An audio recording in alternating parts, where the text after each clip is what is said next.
What's up, y'all? It is week 13, and we are headed into playoff crunch time. Whether you're just trying to win a league for bragging rights, or maybe you're playing in a high stakes league and you're trying to win a big prize, it doesn't matter. We all want to do one thing: win.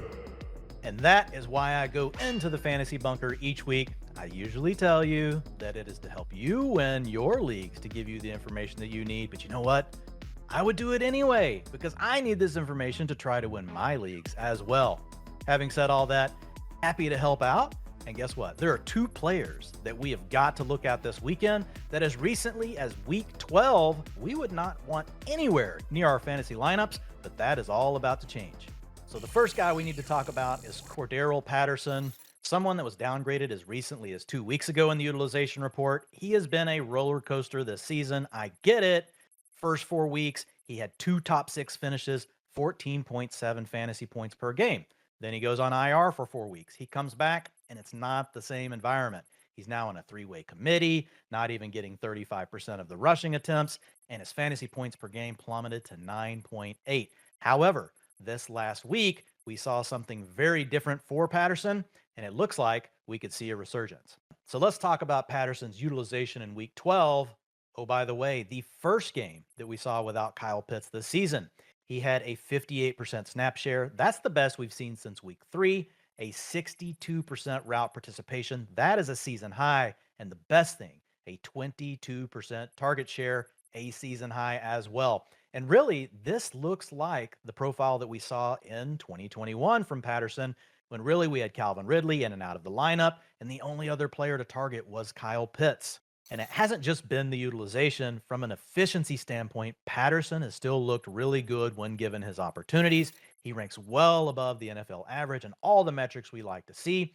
Specifically, if we look at his explosive rush rate, those are the carries of 10 plus yards or more.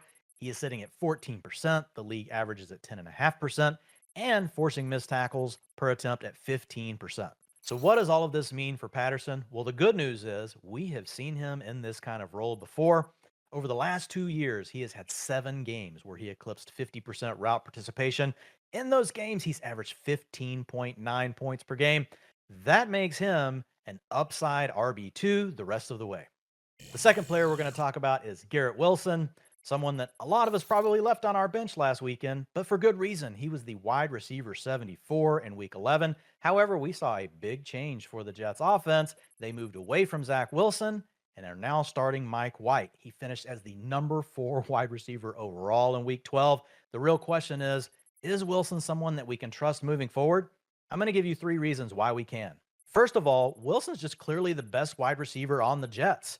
He's got a 23% target share. That leads the team. And he has a 22% targets per route run. So even if we take some of those games away where the other guys have missed time or they've missed snaps, the next best player is Tyler Conklin at only 18%. The last part, 1.91 yards per route run. And that's not even just looking at the Jets. He's 16th in the NFL right now with that. And lastly, but not least, what is his PFF receiving grade? It is 81.8. That is the second best of all rookie wide receivers. And if we zoom out even further, it brings us to number 2. There's just historical context here that we've got to recognize. If we go back to 2011 and we look at the wide receivers that have had at least an 80 PFF receiving grade and at least a 22% target share, Wilson is an absolutely elite company. 2014, we've got Odell Beckham Jr. 2014, Mike Evans. 2020, Justin freaking Jefferson. And in 2021, Jamar Chase. Now, the season's not over. Wilson has to keep this pace up, but that is some great company to be in.